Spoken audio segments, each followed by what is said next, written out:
Hello everybody and welcome back to the final Walsall Rewind of the season where we're looking back individually at months. This time round we're going to be looking back at the busy month of April where there were 7 games played for the Saddlers in the final month of the Sky Bet League 2 season. As well as discussing the final 7 games, we'll also be choosing our goal of the month, brought to you in association with the Yellow Ribbon podcast, our player of the month and things that have been going on elsewhere at the football club. Paul, I mean, this is the last one that we'll look back for just specifically for months, and it was a busy one, really. And we sat here for the previous month, and we said it was going to be, a make or break month. And unfortunately, we're not sat here discussing playoff games. But let's get straight into it and discuss those games, starting with, April 1st, and it was, something to really start the month properly for the Saddlers with, a great win against Salford. A great win and much needed one, obviously. It was only a few days after that 5-0 defeat to MK Dons on the Good Friday, obviously Easter Monday, April the 1st. And it was the day I felt the Saddlers kept their season alive, really. It was crucial in that sense because it felt like it got to the stage of the season where the next time you sort of lose a game, it feels like it could be really damaging. So it took a lot of character, didn't it, from the boys? So, fair play. Great header by Jamil Matt, wasn't it? From the Isaac Hutchinson corner, really good header. But Salford, for their lowly position, and they weren't on a great run, were they? It felt like their season had massively petered out, but they played some decent stuff under Carl Robinson. I thought they had decent control for large spells of that game, and obviously Lund got their equaliser. Obviously scored here the year before as well, didn't he? Seems to be a curse of the Saddlers, does Lund.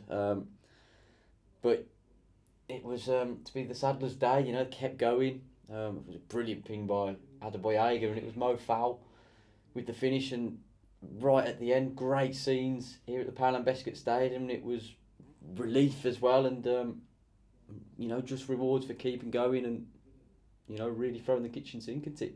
Yeah, and I think it was one of those where we sort of had to do that and like you say, you had to get that positive result to really keep things going, keep that momentum going, and you had to bounce back from the 5-0 defeat, and it was the perfect way to do so. And you speak about Mo Fowl there, we'll talk about him as the episode goes on because he had a fantastic April, but to have that ability to get into the 1v1 positions, he hasn't had loads of those chances since coming to the club, but to get into that position you always felt confident. And I think it was one of those where for him he's quite tricky with the ball at his feet, and he produced a great finish on the day.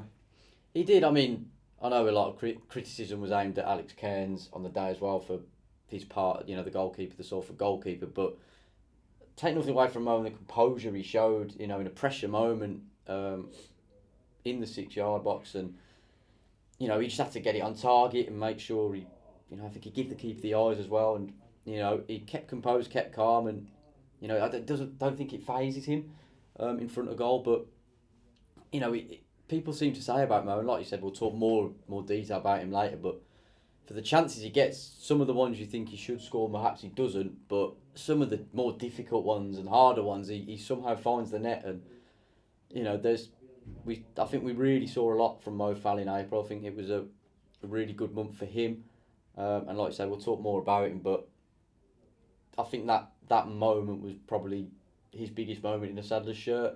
To get a goal right at the end, a winner in such an important game, I think was massive for both him and the team.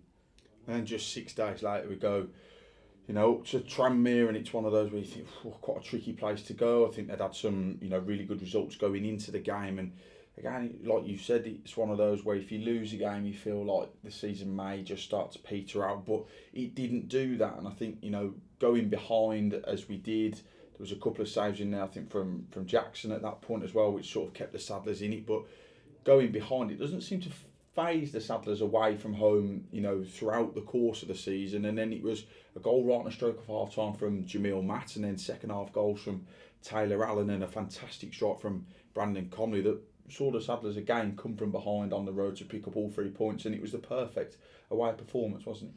It was. I think the Saddlers thoroughly deserved the victory that day. I think it felt like an important day, not just because of, it was the stage of the season where every defeat seems costly, but I think a lot of teams were playing each other around that time, weren't they? So it was, you knew you were going to make some ground, and that's exactly what we did. Thought we started okay. It was a pretty even game, and then Tranmere, you got to bear in mind, I think their home form was the sort of playoff form, especially under Nigel Adkins. He's done a terrific job there. So obviously started well, and then obviously they get the goals from really good work from Rob Apter on the left to set up Hendry, and he just finds that gap as he ghosts in and finds the net with a good finish. But I think Tranmere were just building up a head of steam after that. It was the first time in the game they had some real momentum, and I thought Sadders could be in a bit of trouble here. I think they hit the bar. I think Jacko made an important save, but he also got injured, didn't he?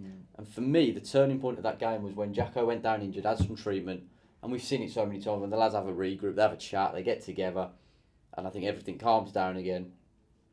And after that, I think that sort of, while killing Tranmere's momentum, I felt we settled back into the game, had a couple of opportunities. I think Hutchison had a chance as well.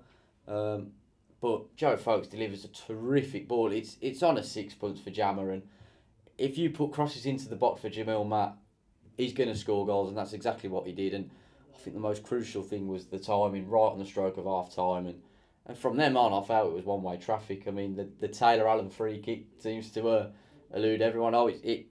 That was definitely down to the free kick challenge he won with no fault a few days earlier. That was recorded, so that good practice clearly helped him on that day. And then finally, I think we both got, well, I think a lot of Saddlers fans wanted this for Brandon Comley goal, because for all the work that had gone largely unnoticed and starting to get noticed, I think it just topped off his terrific form to score that goal. I mean, what a strike it was.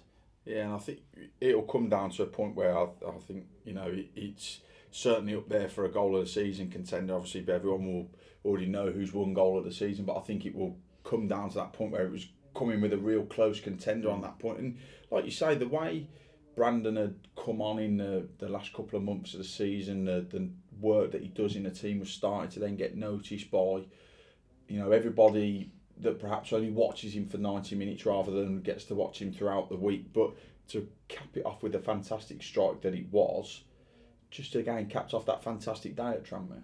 It was brilliant. I mean, I think it was the second Joe Folks assist, wasn't it, as well? Just knocks it inside, and he takes a touch and he sees the gap, and it's such a clean strike. It just sort of arrows it into that bottom left corner, and it was such a sweet effort. And I remember it was his only goal since the opening day last season against Hartlepool, wasn't it? I think that one took a defection, but I think he does like to take aim from distance, doesn't he? And it was just such a sweet strike, and it was thoroughly deserved from him. And he spoke really well after the game, didn't he? Praising his teammates, the work. I don't think he wants all the limelight and the attention, right? He just wants to go there, do his job, help the team. If he's got to be that key cog and break things up, he's more than happy to do that. But, he's more than happy to get forward as well. And his attitude's absolutely fantastic. He's a real leader amongst the dressing room. And, well, I'm sure we'll come on to it, but he certainly earned the respect of his teammates, and it showed, didn't it? Yeah, it did. And then you go from back-to-back wins against Salford and Tranmere, and you go into the game in hand then against Doncaster, who were on absolutely unbelievable form and end up clinching a playoff spot come the end of the season. And you go there and you think to yourself, okay, if this is a game that you can get something from, it felt like I must not lose, but unfortunately, no, it came down to goals from Joe Ironside and then the fantastic Hakeeb Adelakan, who's had a fantastic second half of the season for Doncaster. That gave them all 3 points on a day, and Isaac Hutchinson free kick right at the death coming down to just a consolation. And at that point, it sort of felt like maybe that was ground lost in the hunt for the playoff spots, didn't it? Yeah, I think it was a game that was highlighted. When we were looking at the calendar, probably at the last rewind, we probably looked at that game and think that's going to be huge. If we can keep ourselves in it to that game and go there, that could be really decisive. And I think when you look back at the month as a whole, perhaps psychologically, I think that may have been a real hammer blow.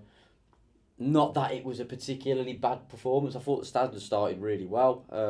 Jamil Matt has a good chance. I think latches onto a mistake, and Loads of Tyler makes a good save. And then from that corner, there's chaos, and the ball just somehow doesn't go over the line. I think Manny or a defender gets a touch and it's bouncing. Somehow doesn't go in for the Sadders. So you're thinking at that point, we should be ahead. And I largely possession-wise, it was all Walsall, albeit at testing the goalkeeper enough, but we were comfortable, we were in control. And then out of nowhere, I think it's a ball over the top that really does the Saddlers, and goes to Molyneux, and then he cuts it back across to Ironside, just gets himself that space, doesn't he? And he just slots it in. There's probably a few little areas you can pinpoint as to say, but at the end of the day, he's one of the top strikers in this division, isn't he? Proved it at Cambridge alongside Paul Mullin, and he's done it again this year with the amount of goals he scored. So real strikers finish from him. And I just felt from that point, Doncaster seized control, and just didn't think we quite had the answers. It was quite a strange second half in the end. I felt like they'd sussed us out a bit because Taylor Allen was doing some good long direct balls up, in behind as well, and we're making some great runs. So I think once we stopped the lads at the back from playing Doncaster, I think we really struggled to get our game going. And like I said, I just don't think we had the answers. And fair play, Doncaster are a good side, especially at home. And once they had that control, they managed the game really well. Again, it was another ball over the top, wasn't it? And slight hesitation, then Adelakun just nips it over the goalkeeper. And at 2-0, I felt, it was game over. But, credit to the Saddlers, they kept going, didn't they? Even if they knew they were going to lose the game, wanted to get themselves on the score sheet, get something. And it was a set piece, and Isaac Hutchinson whips it in. Just proved too little too late. Perhaps if the game had gone on for another 10 minutes, I'd have backed us to nick something. And I said this on co-commentary on the night, I think 2-1 was a fairer reflection than 2-0 would have been of the whole game. So just fell short on the night. Yeah, it didn't. And you think to yourself, we've seen big games like the MK Dons one where, lose by a much bigger scoreline. And you go to Doncaster and you think, again, it's one of those where it sort of saps the life out of the playoff push. But then you come into a real important week at that point then with 3 home games on the spin against Notts County, Swindon and Bradford, and you think to yourself, because of how strong the Saddlers are at home, if they can pick up 6-7 points in those 3 games, then that's a real pivotal point of being right in the mix for the playoff spots. Notts County come to town on the 13th of April, and it's the most disastrous start going for the Saddlers. They're behind after, I think it was 2 minutes from the best striker in the division in Macaulay Langstaff. He gets the goal, and then Aaron Nemane gets one. He's fantastic down the right-hand side, cuts inside. It's a brilliant strike for him. Brandon Conley then gets sent off, which is disastrous, and Mo Fowl gets us back in it. But, a minute later, Notts County effectively kill off all momentum that the Saddlers have got in the game, and then they're able to just see out their 3-1 win, aren't they? They are. Again, it seems to be when the Saddlers lose games, it just seems to be chaos. It was quite a chaotic game, a bit like that Newport game here we often reference. That was a bit of a chaotic one. Obviously, MK Dons was a bit chaotic in that second half, but it was a bad start, wasn't it? I think whether it's nerves or the pressure of such a big game, because it was really crunch time at this point, wasn't it? And we all knew how good our home form is and how much, it's really helped propel us this season. So we knew having 3 home games, it's a real opportunity. And I don't know if there was a bit of stage fright involved from the Saddlers, but anyway, it was a bad start. I think the ball comes down the line on this near side, doesn't it? I think David Academy tries to take a touch. Might have been better to clear it because the Notts County man was breathing down his neck, but nevertheless, the cross comes in. I think Langstaff held his run really well, just evaded Allen as he was sliding in to try and get a clearance on it, but it's a poacher's finish from Langstaff, and that's what you expect from someone who scored a stupid amount of goals over the last 2 years, let's be honest. And like you're saying, the man, it was unbelievable footwork, wasn't it? I think he skipped past 4 players, and none of them could stop him. I'm sure there was inquest still going on, but nevertheless, it's unreal footwork from him, and he just thrashed it in. It was a terrific finish. You got to credit the individual goal on that one. And then just when you thought it couldn't get worse, Comley gets a second yellow card, and the referee couldn't wait to give it. I'm going to say this and then I'll end it but the officials were absolutely abysmal that day. But I'm going to leave it at that before we talk ourselves into trouble. But that's not why we lost either, but they were bad. But then, despite all that adversity, find the way, and we get back in it, and we keep plugging away, and slide rule pass from Liam Gordon, and again Mo Fowl showed that composure in a big moment, and you're thinking, come on, like, let's build on this, and then to concede straight away, just if we went 5 or 10 minutes without conceding, a chance to build momentum, it could be a totally different game, but straight away, go down the other end, and for me, you just can't leave Austin with that much space in the box, and then he finished it, and then 3-1 you felt, it just went, sapped everything out of it, real sucker punch. I just feel like if we had 5-10 minutes of a bit of momentum at 2-1, anything could have happened. It is exactly that, but there was a big talk. You talk about the officials there, and you obviously don't want to go on about them too much, but they are a talking point. And the big talking point from a first half perspective, which I think a lot of people then forget about, was the Josh Gordon goal that got ruled out. At 1-0, clearly onside. We had the evidence from our analyst Lewis, who'd sent it over to us just after it had happened. He was clearly onside. The left wing back was playing him on at that point, and it's a great finish from Josh as he just he makes a perfect run, and then he gets it, flicks it beyond the goalkeeper, and at that point it makes it 1-1. And you talk about that momentum in the second half, if you can not concede 30 seconds after you've scored. But at that point, if you're at 1-1, it's a completely different game, because Notts County aren't as in control as they are at 1-0. They've then got to readjust themselves as soon as they're then back level. But again, it's a poor decision to rule him out offside, and obviously you don't get VAR at this level, which I have to say I'm still glad about. But in those sorts of situations, when I think I remember a couple of lads going off, when people's livelihoods are on the line at this point, and it's the fine margins, the difference between being in the playoff hunt and not being in the playoff hunt. Those decisions are so key, aren't they? Of course they are. Everything in games like that is key. As players, as managers, as supporters, backing team, as officials, everyone's role is just even more vital than it always is at that stage of the season. So, everyone's under so much pressure, like managers and players, so much pressure, and it does hurt when it looks so clear cut to the naked eye, and then the evidence proves that. We see mistakes from players, from officials all the time. It happens, we get it, but on that day it just felt like one after the other, and that one looked fairly obvious, but you've got to respond, haven't you? You've got to try and shake it off, and you've got to try and react in the right way. And look, I thought the Saddlers gave everything. But yeah, they some terrific footwork.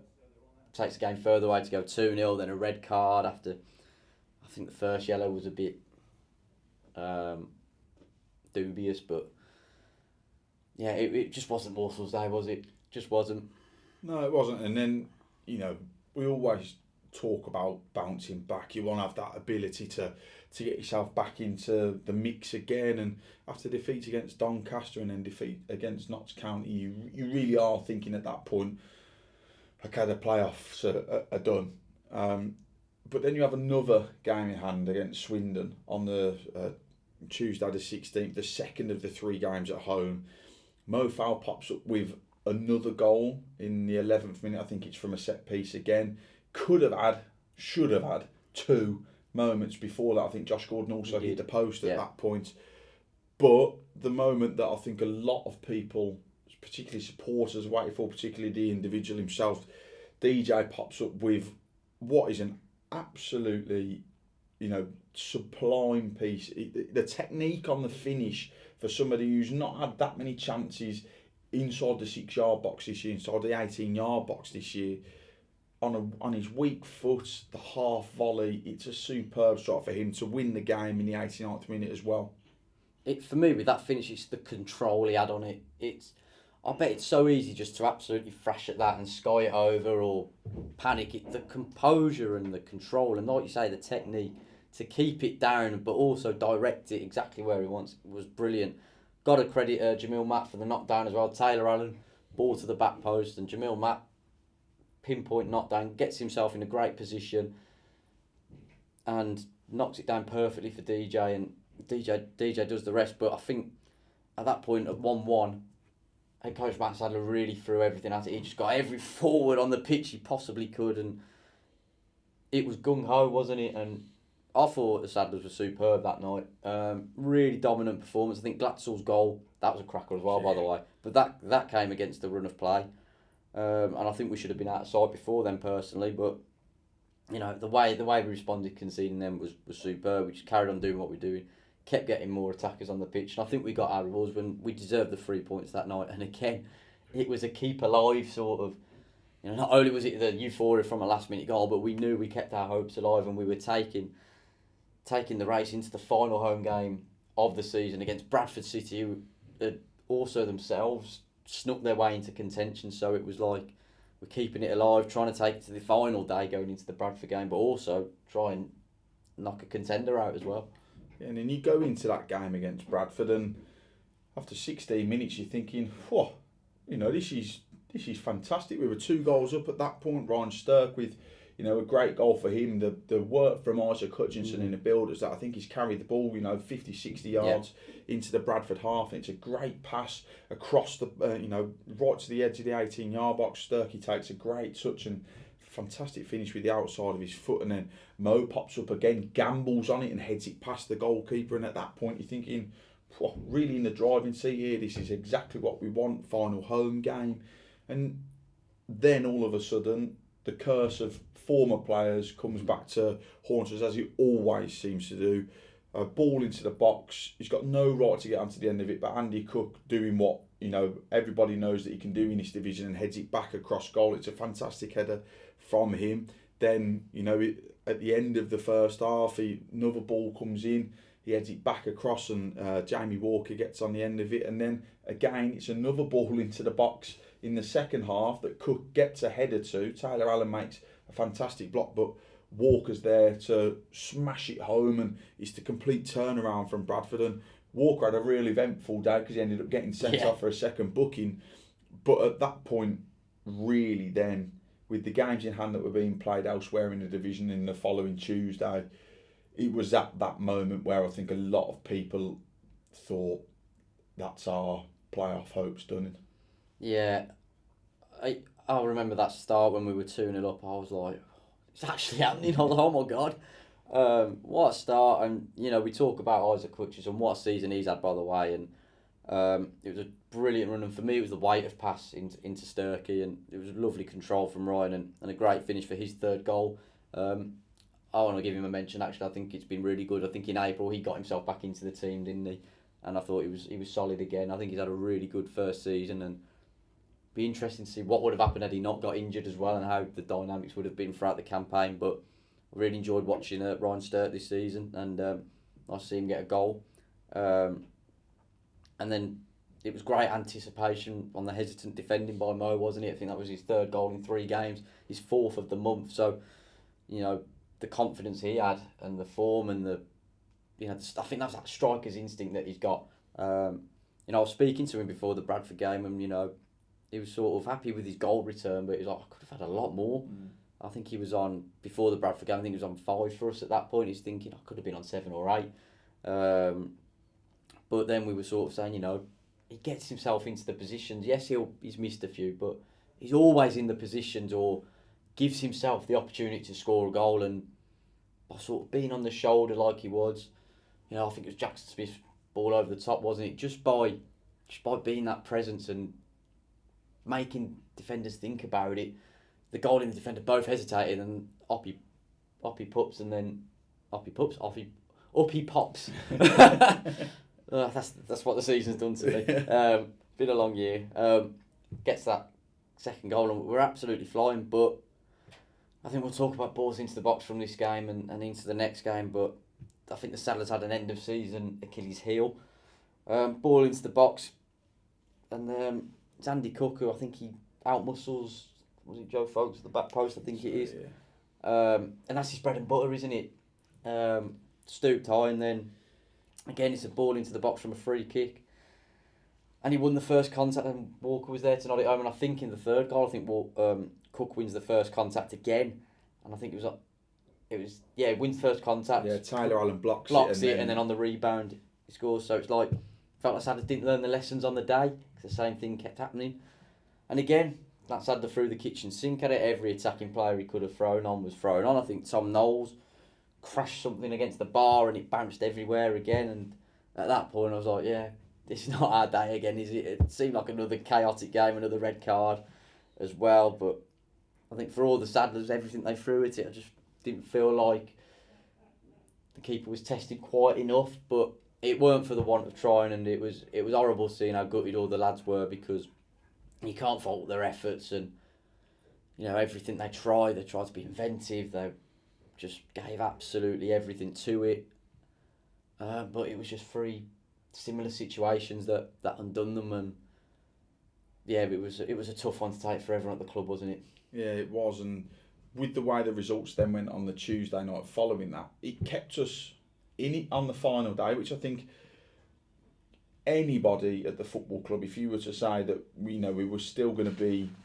in with the chance on the final day of the season, I think we would have taken that. It's what we were asked for. Usually we say we want a decent cup run, we want to be in and around the playoffs on the final day, when we got that this season, and albeit with the slimmest of hopes, because I think we needed 3 or 4 results to go our way. We needed a big goal swing on the day against the Wimbledon side, who are pretty good at home and proved to be pretty good at home. And you talk about that end of season Achilles heel, the crosses that were put into the box from Wimbledon resulted in the 5-1 loss, unfortunately, on the day. Omar Bougil, I think, was fantastic. The header for the first one, I think he's fantastic. He's got to be about 12 yards out, and to get up so high and generate the power onto it. He got a hat trick which was thoroughly deserved. I thought he was fantastic. Ronan Curtis, a player who I don't actually think should be at this level. I think he's a League One player. I think he's very good. And then Mo pops up at the wrong end with an own goal. And I felt as though that day perhaps cast a bit of a grey cloud over what was a real progressive season for the club on the whole. Absolutely, yeah. No matter what you look at it, it is a progressive season. In the top half, the first time since the 1920 season, but you could argue it's the first time we've been properly in the top half, because that was based on the points per game calculation after the season was curtailed. So it's easily our best season since relegation to League Two. So we have made good progress. There's a clear identity there as well. A lot of players sign new contracts and things like that. So there's a lot of positives from this season. Again, I think even at 1-1, we get back into the game. I felt first half we played decent football. Had it quite a lot of the ball. All right, we didn't test Zanev enough. More half chances, but I think Wimbledon, it was 2 shots, 2 goals. That's all they did, and it was the same situation. Lee Brown on the left, ball in. One was to Bajil's head. The other one is just allowed to run across everybody, and then Bajil manages to finish. And again, just didn't learn the lessons, and it was similar to the MK Dons game where there was like a blitz in the second half where it was 3 goals in quick succession, and it just Sanders just froze. And within the blink of the eye, the game was absolutely gone. Jamie Geddes came on. Tough situation for him. I think he'd come on against Notts County in a difficult situation, but thought he was brilliant. He got on the board. He tried to make things happen. He tried to be creative, inventive. Not everything he did came off, but he was always looking forward. He was always looking positive. And I said on co-coms that day, I'm looking forward to seeing him get a good pre-season in him, and really excited to see what he can produce for the Saturdays next season, because I think he could be a really terrific player. When you got creators like him and a Jackie Earing to come back again next season, he's been a massive miss in this running, by the way. Let's not forget that. What big player he's been for us.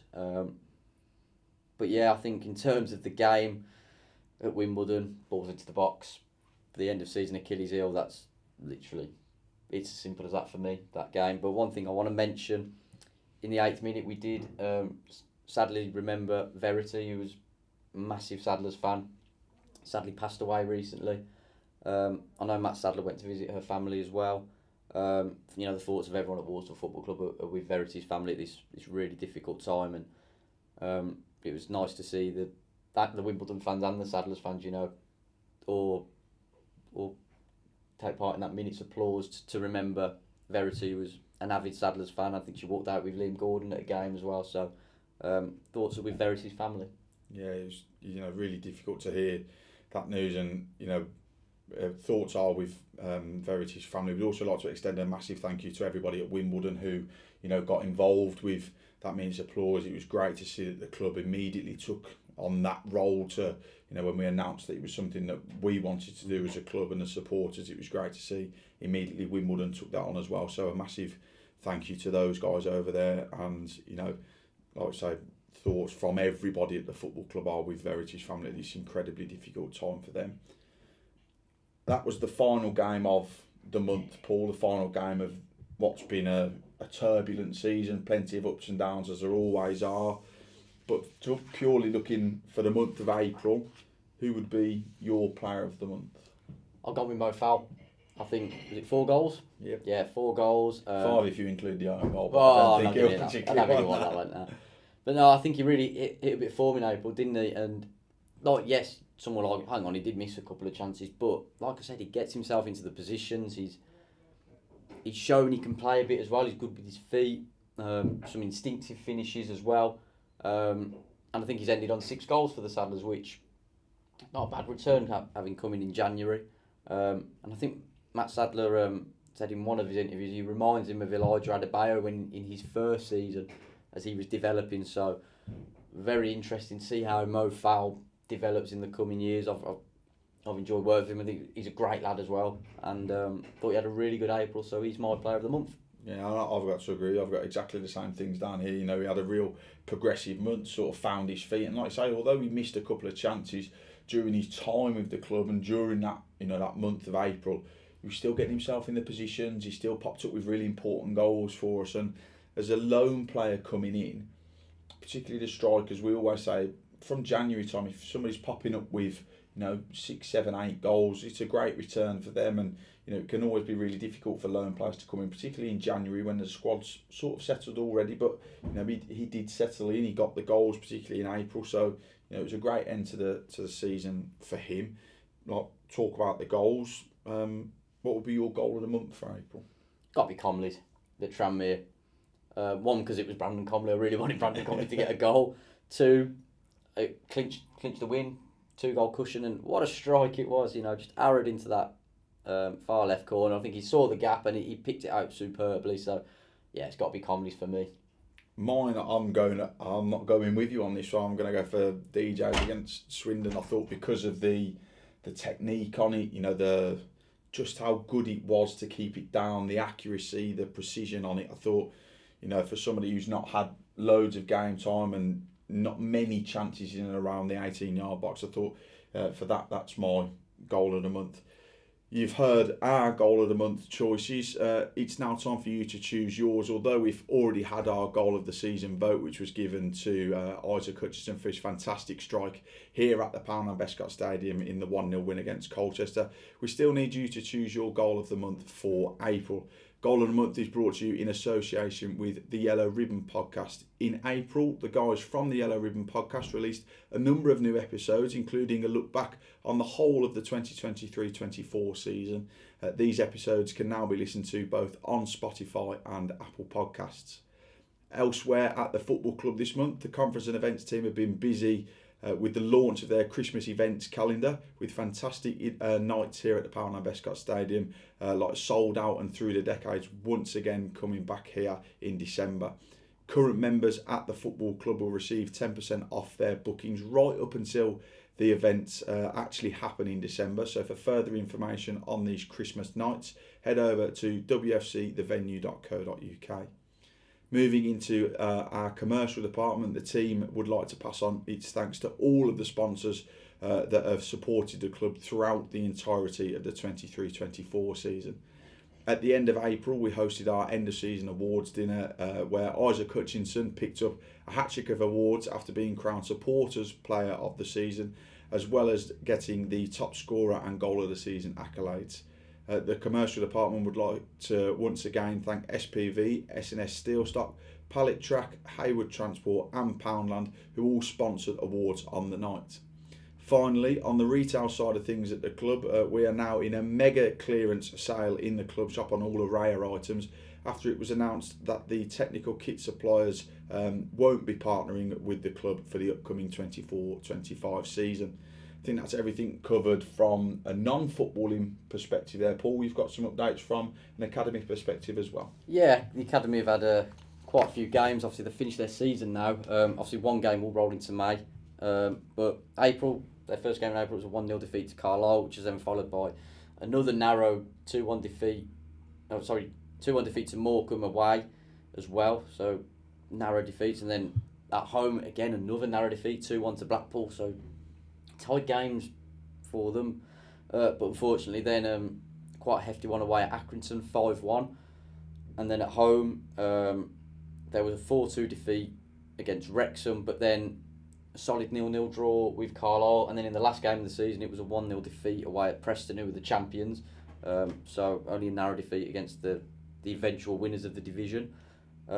Elsewhere, Walsall women as well, after a gameless March, and they had played a couple of games in April.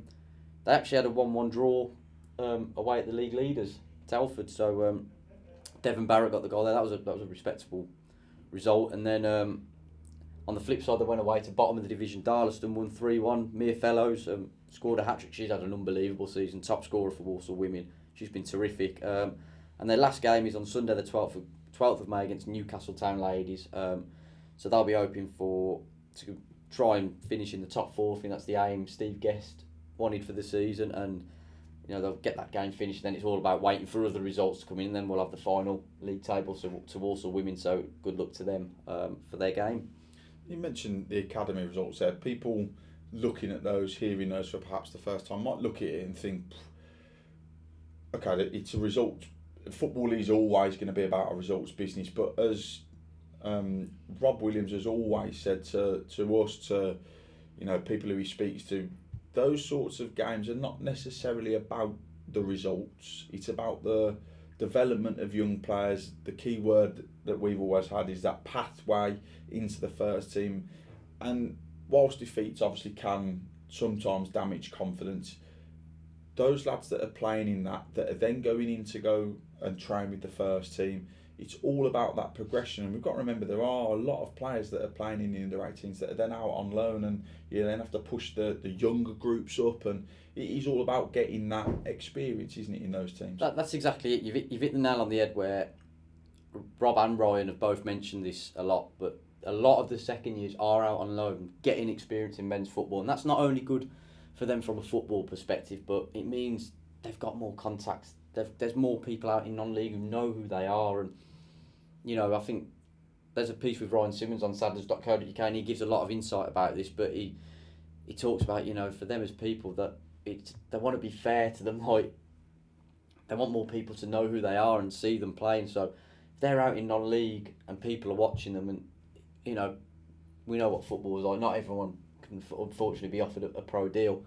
So those who don't, at least they've got that option of, well, they've played in non-league, there are teams who know what they're about and may like them, and it helps them for their future and their future benefit. And while that's happening in the under-18s, there's under-15s and under-16s playing, but it's preparing them as well for next season when they're scholars for the first time. So it's about development. We're developing individuals. There's been some great individual stories from the academy. Obviously Dylan Thomas breaking into the first team 3 times. Caden Benny got a senior call up for the St Kitts and Nevis.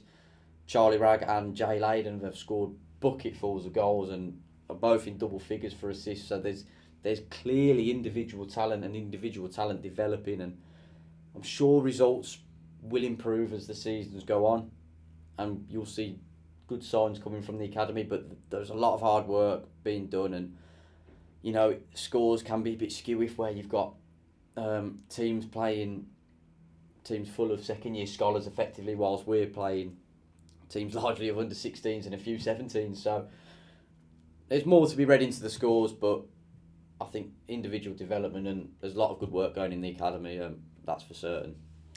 Well, that covers off us covering the months that we've had for this season.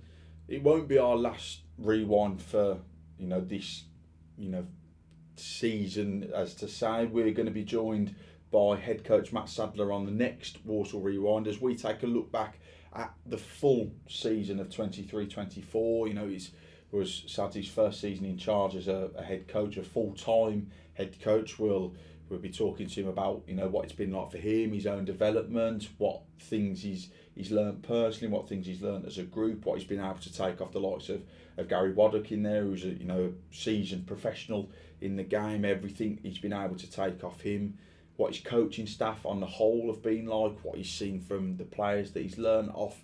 You know, he might have been able to take things off them that he might not have seen before as a player and as a coach.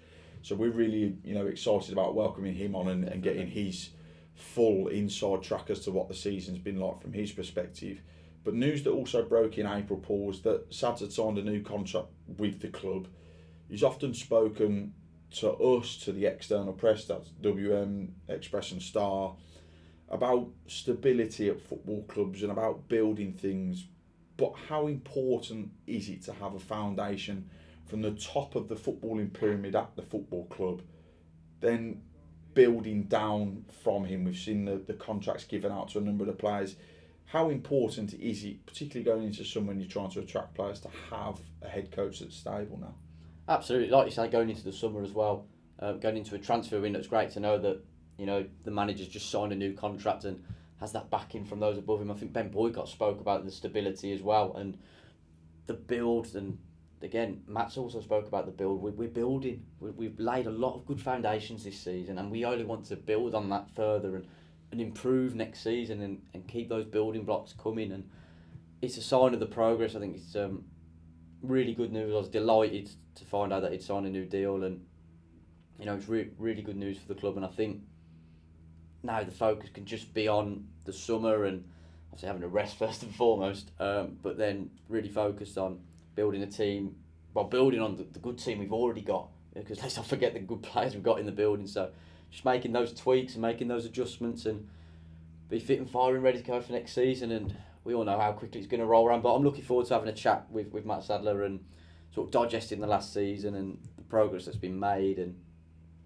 you know, there's been a lot of memories that we can talk about, a lot of happy times. So that should be a good one. And I hope the Sadler's fans watching enjoy it, and they've enjoyed the rewind so far this year.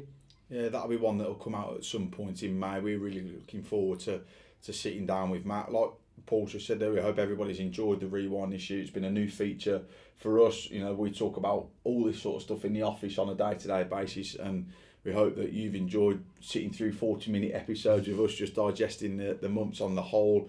You talk about having a rest there, Paul. There's a couple of players who won't have a rest over the summer. I think Liam Gordon's away on international duty for a month, I think it is, and then I think Brandon Conley and Donovan Daniels are also away. So massive good luck to them in, you know, their training camps, in the games that they're playing. We'll keep up to date with everything there from their perspective in terms of results. So keep an eye on our socials for how they're getting on over the summer.